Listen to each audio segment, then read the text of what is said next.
John woke before dawn to the sound of his alarm, stretched his tired arms and thought of Lily, his 8-year-old daughter who still slept peacefully in the next room. As a single father, John worked 2 jobs. He left their small apartment each morning to clean offices, then returned for a quick break before driving a delivery van until late at night. The apartment was humble, with worn furniture and a small kitchen. John knew how hard life could be for him and Lily, but he never complained. He did all he could to give her a safe home and a chance to smile. He poured 2 cups of coffee and sat at the kitchen table. He loved the quiet moments before the world woke up. He kept a photo of Lily on the table. The picture showed her in a bright red dress, her eyes shining with joy as she held a balloon. Seeing her smile gave John hope. He felt tired, but he felt love more. He thought about the day ahead. He would clean floors in an office building, then load boxes at a warehouse. We'd not get home until after Lily's bedtime. Still, he took pride in his work. Every task brought him one step closer to a better life for his daughter. The day passed in a blur of dust and heavy lifting. By late afternoon, John's back ached and his arms felt heavy. He smiled at his coworkers and kept moving. They all had their reasons to work hard. When his first shift ended, he grabbed a simple sandwich from a food truck. He ate quickly and thought about Lily's school day. He worried she might struggle to finish her homework alone. He wished he could be there with her. But he had promises to keep. He promised to keep her safe and happy. That promise gave him the strength to go on. Night fell as John finished his second job. He climbed into the blue delivery van and checked his phone.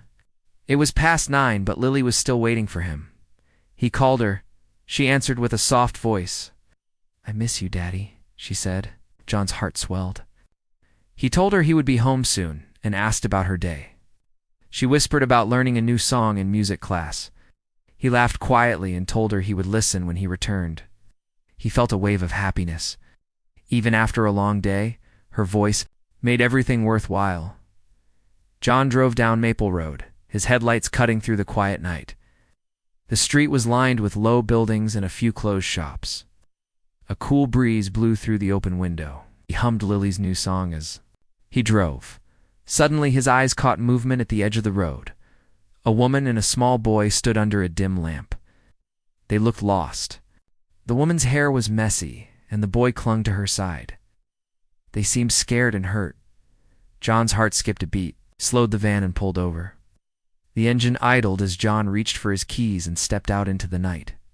He walked toward them, careful and calm. "Hello," he said softly. The woman turned, her eyes wide with fear. She stared at him for a moment, unsure if he was friend or foe. The boy hid behind her, peeking out with curiosity. John held out his hand, showing he meant no harm. He spoke in a gentle voice.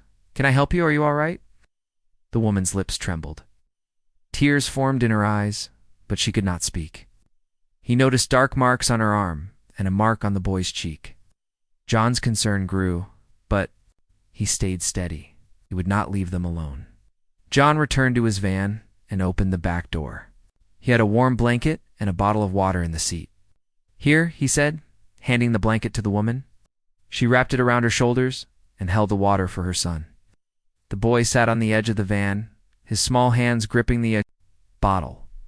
John knelt to meet his eyes. "My name is John," he said.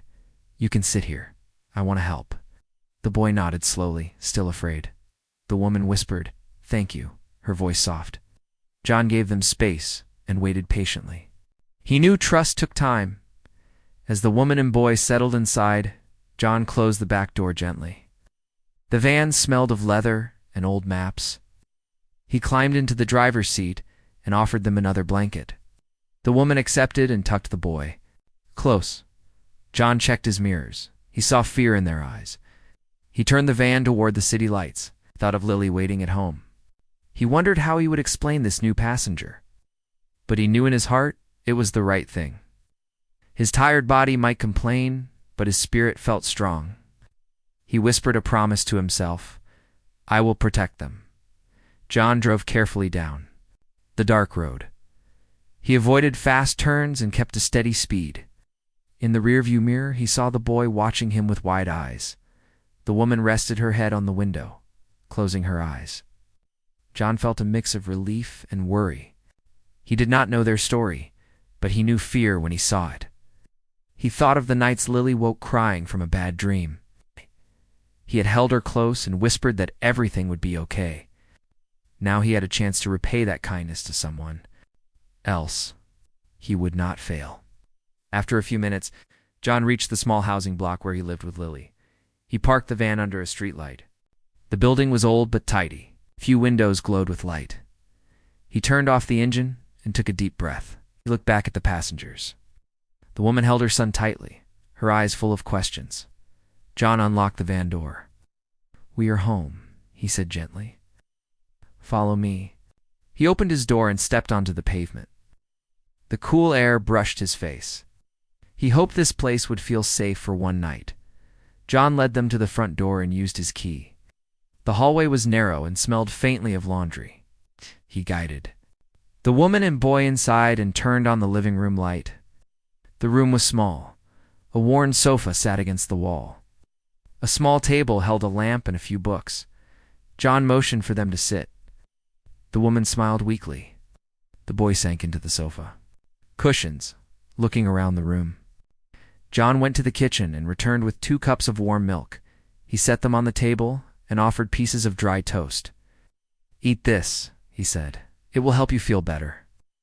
The woman accepted the milk and toast. She took a small sip and smiled gratefully.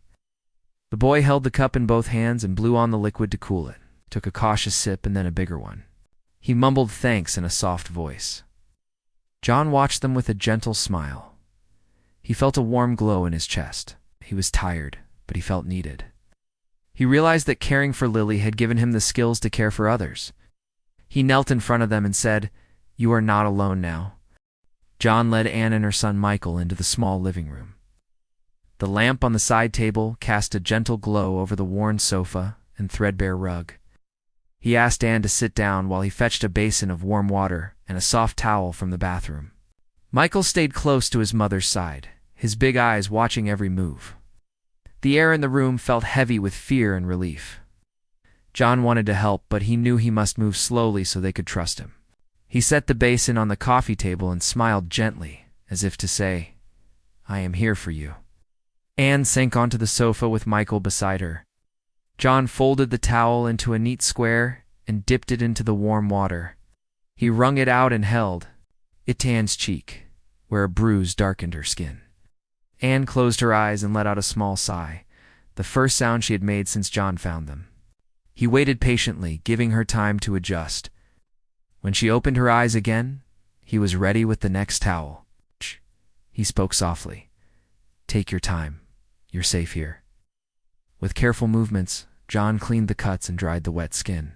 Michael watched, his lower lip trembling. John handed him a small toy car from the table. Michael clutched it, and John nodded encouragingly. "You can play with this while I help your mother," he said. Michael turned the car in his hands. The bright blue paint chipped, but still full of promise. The toy car seemed to settle him. He focused on its wheels rather than the fear in his heart. Once the worst of the cleaning was done, John opened a small first aid kit. He took out sterile pads and gentle adhesive strips. Anne watched with concern, but John's steady hands made her feel more at ease. He applied each bandage lightly, making sure they did not hurt. He spoke in simple words. "These will help you heal. If they bother you, let me know." Anne nodded and bit her lip. Michael opened his mouth as if to speak, but then he shook his head and returned to his car. After the bandages were in place, John stood and stepped into the kitchen. He warmed broth on the stove and poured it into 2 sturdy mugs. He found some soft bread in a bag and sliced it with care. He placed the mugs on a tray, added the bread, and carried it back to the living room. The scent of warm broth filled the air. Anne looked at the tray with surprise and gratitude. John set it down on the coffee table and said, "Eat slowly. It will make you feel stronger." Anne lifted the mug and brought it to her lips. As Anne sipped the broth, John sat across from her. He hesitated, then said gently, "Would you like to tell me what happened?" Anne's eyes filled with tears. She glanced at Michael, who had stopped playing and was listening to. She swallowed and spoke in a small voice. He hurt us. I had nowhere else to go. Michael pressed closer to her, wrapping his arms around her waist. John's heart ached with compassion. He nodded, understanding that more words would come when she felt safe. Anne took another sip of broth, then set the mug on the table. She wiped her eyes with a clean corner of the towel. My partner, she began. He used to shout. Then the shouting turned into ... into hitting. I tried to leave before, but he followed me. Michael saw everything. I couldn't let him stay. Her voice shook, and John leaned forward, offering silence and space. Michael squeezed his mother's hand, and Anne drew strength from that small gesture. John thought of Lily waiting in the next room. He wondered how he would explain what had happened. But in that moment, he knew the only thing that mattered was Anne and Michael. He offered a reassuring smile. You did the right thing by coming here, he said. You and Michael will find help. I will help you. Anne looked at him, surprise and relief washing over her face. And Anne gave John a grateful nod. While Anne rested, John went to the closet and pulled out a spare blanket and some extra clothes. He handed them to Anne. You can change if you like, he said. Anne took the clothes quietly and disappeared into the tiny bedroom attached to the apartment. Michael hugged the blanket and curled up on the sofa. John watched as the boys' eyes grew heavy, covered Michael with the blanket and brushed a strand of hair from his forehead. The boy sighed and fell asleep. John returned to the living room and sat by the coffee table. He looked around at the small apartment, the faded curtains, the dusty shelves, the single plant in the corner. It was simple, but it was home. He felt a sense of purpose he had not known before. Caring for Lily had taught him patience and love. Now he saw that these gifts could help others in pain. He realized that no matter how hard his days were, he could always find more strength when someone else needed him, and emerged from the bedroom, wearing John's spare sweater and fresh clothes. The bandages on her arms were neat and clean. She walked slowly to the sofa and sat beside Michael.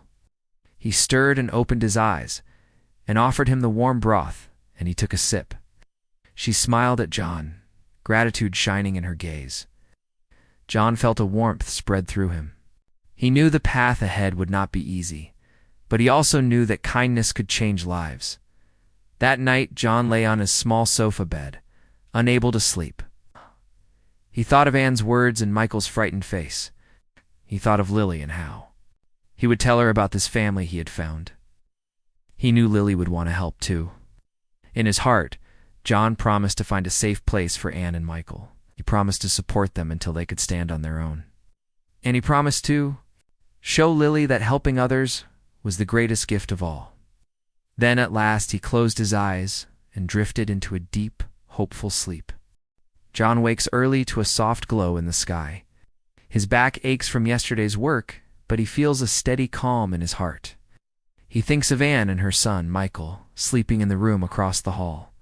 He moves quietly so as not to wake Lily, who rests on the sofa bed after reading stories late into the night. John slips on his slippers and walks down the hall to peek into the small bedroom. Michael's breath rises and falls in a slow rhythm. Anne lies beside him, her face peaceful for the first time since John found them. He gently closes the door and returns to the living room to gather his thoughts for the day.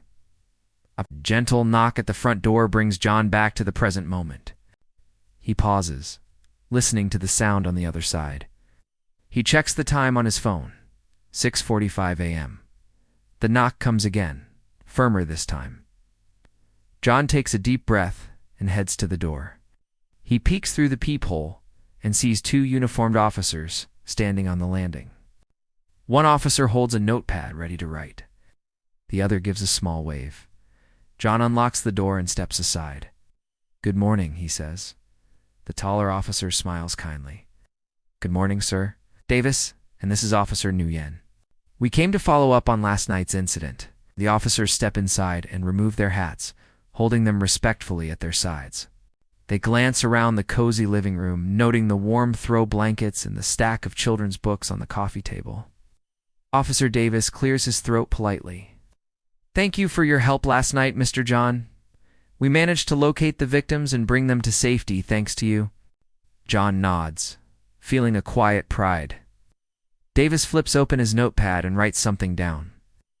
Officer Nguyen offers John a bottle of water. "I hope you don't mind, but we would like to take a statement. It will help us move forward."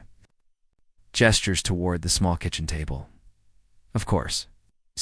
Please, have a seat." Anne and Michael sit at the table as the officers set up their papers and pens. Michael clutches his toy car, its paint chipped from many hours of play. Officer Nguyen kneels beside him, speaking softly. "Hi there, buddy.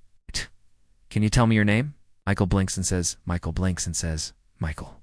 The officer smiles and thanks him, then gives him a small sticker for being brave. Anne watches with gentle relief, her hand resting on Michael's shoulder. Officer Davis then turns to Anne. "Ma'am, can you tell us what happened yesterday?" Evening. Anne takes a steadying breath and describes how she escaped after the argument turned violent. How she ran with Michael until she saw the delivery van's lights, and how John stepped in to help. She pauses, tears brimming, and the officers wait with respectful silence. Once Anne finishes, Officer Davis looks back to John. "Thank you, Mrs. Anne," he says kindly. "Mr. John, could you please describe what you saw when you first arrived?" John nods and clears his throat. He begins to recount the moment he spotted Anne and Michael under the street lamp. He describes the bruises on Anne's arm, the tear in her shirt collar, and Michael's frightened expression. He explains how he offered them a blanket and guided them into his van. The officers ask gentle follow-up questions. "Did you notice any other vehicles nearby? Did you see any faces?" John shakes his head. "No, it was quiet. They looked lost and hurt. I felt I could not leave them." Detective Ramirez arrives quietly, slipping through the door in plain clothes. He nods politely at the officers and John. Officer Davis signals Ramirez and steps aside. "Detective, we have a confirmed arrest," Davis says in a low voice. Ramirez turns to John with a serious expression. "Mr. John, I'm Detective Ramirez. I wanted to let you know that we have a suspect in custody," he says. John's heart pounds. Ramirez continues. "We found a man matching the description near the park. He had items linking him to the crime scene." John exhales slowly. Relief washes over him. That man cannot hurt them again. He asks quietly, "Is Anne and Michael safe now?" Ramirez nods firmly. "They're with victim services. They'll be safe." Ramirez explains the next steps in clear, simple terms. "We will file charges soon. I might need you to testify." "In court," he says. Davis places a form on the table, the official statement. John reads it carefully. It outlines his agreement to speak in court if needed. He signs his name with steady handwriting, even though his hand trembles slightly. "With nerves?" The officers thank him. "You've done more than most people would," Officer Nguyen says. John feels a warm glow. He stands to shake each officer's hand. They promise to keep him and his family updated. As they prepare to leave, John watches. Their uniforms fade down the hallway. After the police depart, John closes the door and leans against it for a moment. He places a hand on his chest, feeling the steady beat of his heart. He thinks of the long hours he spends working to keep Lily fed and safe. Now, he helped another family in need. He walks into the living room, where Lily sits quietly, reading a picture book. She looks up and asks softly, "Daddy, who was here?" John kneels beside her and smooths a strand of hair behind her ear. "They were police officers, love. Came to help Anne and Michael, remember? They're safe now." Lily nods and closes her book. She leans against him. John hugs her gently. John takes a moment to share a simple breakfast with Lily. He pours cereal and milk into 2 bowls and places them on the table. Lily eats slowly, her eyes bright with worry and curiosity. John uses simple words to explain that the bad man is in jail and cannot come back. Lily brightens a little when she hears jail. She says, "Then they don't have to hide anymore." John smiles. "No, they won't hide. They can be safe." Lily nods with relief. She finishes her cereal and hops up to get ready for school. John watches her leave and feels both pride and exhaustion. Once Lily is gone, John returns to an In Michael's room, he finds Michael playing quietly with building blocks on the floor. Anne sits on the edge of the bed, reading through a pamphlet from Victim Services about next steps in legal help. John offers her a cup of tea he heats in the kitchen, smiles, and thanks him softly. They talk in low, comforting tones, and asks about the police visit, and John recounts everything Detective Ramirez said. She nods, taking in the news that the suspect is charged. Michael looks up and asks if he can keep playing until dinner. John says yes, and sits down to watch, feeling the steady, comforting world return to normal. Later that afternoon, John calls a family friend who works with a local support group. He arranges for Anne and Michael to have a private room at a safe shelter and a counselor to talk to. He also arranges for Lily's school to help with extra homework support so Anne can focus on recovery. He writes down contact numbers and leaves them on the coffee table. Anne studies the paper and nods, tears of gratitude in her eyes. Michael gives John a small smile, and John kneels to high-five him, feels a simple joy. The family will get help, and the community cares. As night falls, John tucks Lily into her bed and kisses her goodnight. Then he returns to the living room and sits on the sofa bed. He stares at the small lamp that Anne brought from her home, a token she gave him in thanks. John thinks of the events of the day, the police visit, the suspect in custody, the plan. For tomorrow, he feels many emotions: tiredness from long hours, relief that no one was hurt again, hope for healing. He whispers a silent promise to continue helping in any way he can. Then, letting go of the day's worries, John closes his eyes and drifts into a calm, deep sleep, ready for whatever the next sunrise may bring. Detective Ramirez waited until the officers had gathered their papers and left the room. Yes. Then he called John aside with a firm but gentle voice. "Mr. John," he said, "could you step into my office for a moment?" John looked at Anne and Michael, who were quietly arranging Michael's toy cars on the coffee table. He gave them both a small nod and offered a soft smile of understanding, and Michael waved. John rose from the table and followed Detective Ramirez down the narrow hallway to a small room with a desk and 2 chairs. John closed the door behind him and turned to face the detective. Ramirez sat down and motioned for John to take the seat. Opposite him, John's shoulders felt heavy with uncertainty. He knew the police had made an arrest, but he did not expect this next part. He sat and waited. Ramirez leaned forward, his eyes kind but serious. "John," he began, "I want to thank you again for your help. Your statement and quick actions gave us the clues we needed." He paused, choosing his words carefully. John nodded, still trying to read the detective's expression. Ramirez took a deep breath. "The suspect we arrested is David Shore." John's heart froze. The name hit him like a cold wave. David Shore was his brother's name. He had not spoken to David in years. He had not seen him since the day they argued in the family kitchen and David stormed out. He had no idea David had fallen so far. John managed to say, "My brother. Are you sure?" His voice came out quiet, shaky. The detective nodded. "Yes, we confirmed his identity with fingerprints and a photo I showed the officers at the station. He was near the park where eyewitnesses last saw the victim." He had items belonging to Anne in his backpack. John's mind raced. He remembered David as a boy who loved soccer, who laughed at silly jokes, who taught John how to ride a bike. He remembered how they built forts in the backyard and shared dreams of growing up together. How could that same brother hurt someone so badly?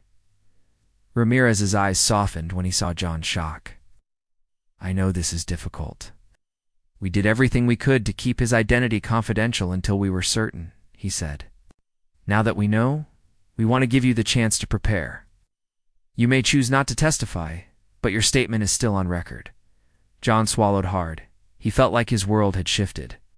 He wondered how Anne and Michael would react if they knew. Would they want him to step aside? Or would they still count on him? He closed his eyes for a moment, breathing in slowly. Memories flooded back.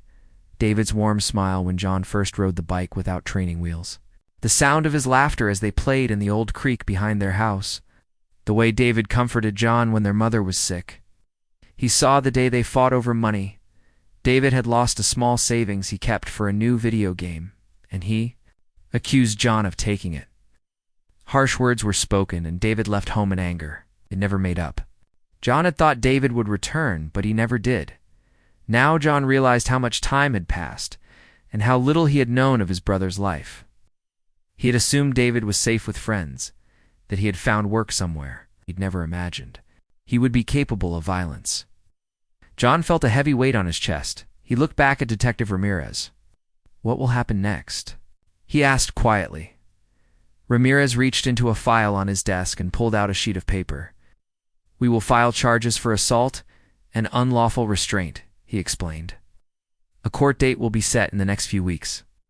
You may receive a subpoena to appear as a witness. We understand if you need time to gather yourself before that happens."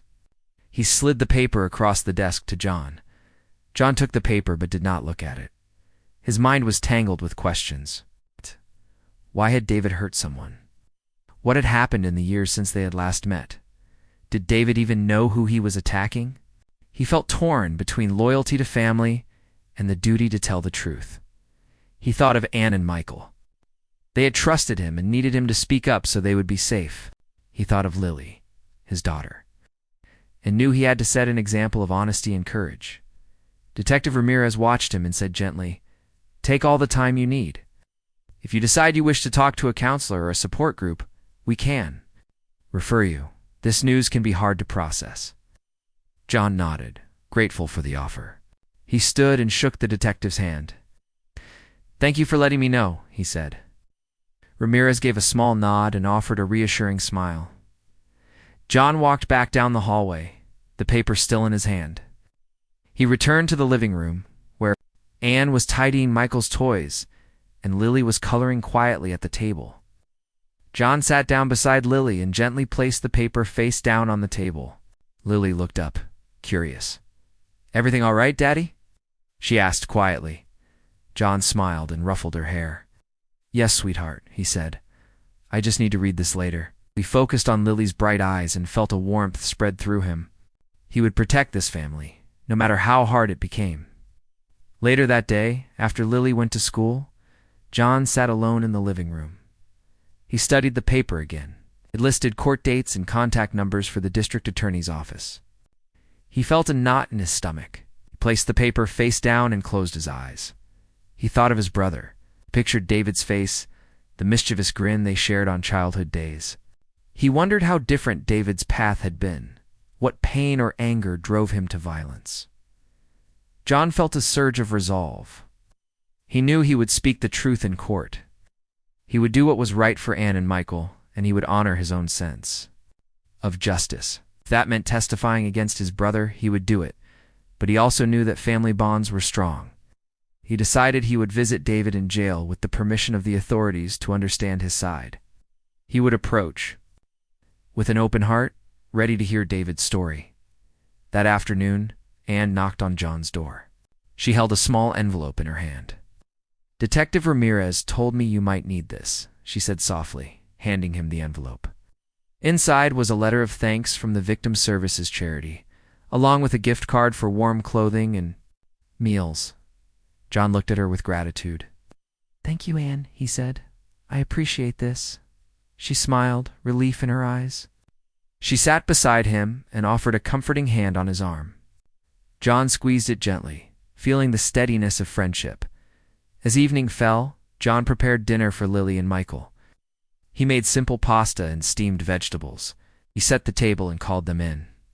Michael slid into his seat, eager for food, and Lily chatted about her day at school. John focused on them, letting their laughter fill the room. He realized that despite the turmoil, this family was healing together. After dinner, John helped Michael with his homework and Lily with her reading. He tucked Michael into the small bed in Anne's room and kissed him goodnight. Michael closed, his eyes safe and tired. John walked back to the kitchen to wash dishes, feeling the peace of a simple routine. That night, Aha sat at the desk in his bedroom, pen and paper ready. He wrote a letter to David, knowing it might never reach him, but needing to speak his thoughts out loud. He wrote about their shared past, his shock at the news, and his hope to understand. He promised to tell the truth in court and also to listen. Finishing the letter, he folded it and placed it in an envelope. He tucked it into his jacket pocket. As John climbed into bed beside Lily, he felt both sorrow and hope. At a hard road ahead, court appearances, family confrontations, the weight of telling the truth. But he also had love for his daughter. For Anne and Michael, and even for the brother he barely recognized. In the darkness, John whispered a prayer for strength and forgiveness. Then he closed his eyes, ready to face whatever sunrise would bring. John's days grew busier as he balanced work, caring for Lily, and supporting Anne and Michael. He knew they needed more than just a safe place to stay. They needed hope, help, and a chance to heal. Early one morning, John called a local women's shelter he had found online. He spoke with a kind woman named Maria, who promised they had a room available for Anne and Michael. "We will provide counseling, food, and a place to feel safe," Maria said warmly. John felt a wave of relief wash over him. Finally, they would have a real home again. Later that day, John helped Anne pack a few small bags with the few things they had. Michael clung to his favorite toy car, and Anne held his hand tightly. John drove them to the shelter, a bright building. With a friendly sign out front, Maria greeted them at the door and showed them to their room. It was small but clean, with soft beds and colorful curtains. Anne smiled with gratitude, and Michael looked around with wide eyes. John hugged them, both, and promised to visit often. "You're not alone," he said. "We'll get through this together." Back at his apartment, John sat down with Lily and explained why Anne and Michael were moving to a new place. Lily listened carefully, then nodded. "Can I visit them?" "Daddy?" she asked. John smiled. "Of course, sweetheart. You can see them anytime." Lily's eyes brightened, and she hugged her father. John felt proud that his daughter was learning kindness and compassion. He knew the world was tough, but love and support could make all the difference. John's next step was to visit David. In jail, he called the detective's office and arranged a meeting. When the day came, John felt nervous and uncertain. He entered the visitor's room, a small, plain space with metal chairs and a window between them. David sat on the other side, older and worn. His eyes met John's, full of pain and regret. John took a deep breath and said, "Brother, I came to listen." David nodded slowly, his voice shaky as he spoke about lost chances and anger he could not control. John listened without judgment. Their talk was not easy, but it was honest. David apologized for the hurt he caused Anne and Michael. He said he wanted to get help and change. John felt a flicker of hope. He knew it would take time, but this was the first step toward healing for both of them. Before leaving, John promised to visit again and to keep fighting for their family's future. Meanwhile, Anne began attending counseling sessions at the shelter. She found comfort in talking about her fears and dreams for a better life. Michael started school with a new teacher, who was patient and kind. John helped with homework when he could, and he made sure Lily had time to play and be a child despite the challenges. Slowly, the small family began to find peace. One afternoon, John received a call from the district attorney. A term was set for the following month. John felt the weight of the responsibility, but also a quiet strength. He knew his testimony could protect Anne and Michael from future harm. He prepared carefully, going over his statement and talking with a support group for witnesses. On the day of the trial, John wore his best clothes. He held Lily's hand tightly as they entered the courthouse. Anne and Michael were there, sitting. With a caseworker, John felt a mixture of nerves and determination. When called to the stand, he spoke clearly and honestly about what he saw and did. His voice did not waver as he told the truth. The judge and jury listened carefully. After the trial, the judge found David guilty of the charges. He was sentenced to receive anger management and counseling in jail. John felt relief knowing that justice was served, but also sadness for his brother's lost future. He hoped that someday David could heal and make amends. Life returned to a new normal. Anne and Michael stayed at the shelter until they found a small apartment nearby.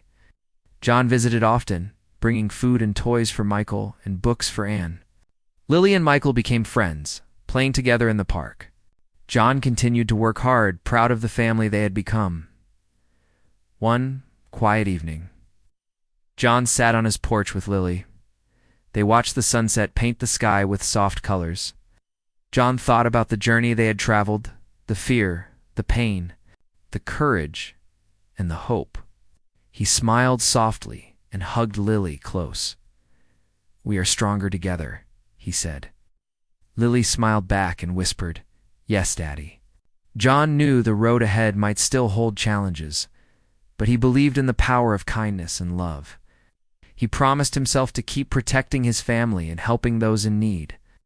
Because sometimes, even in the darkest times, one small act of courage can change many lives forever.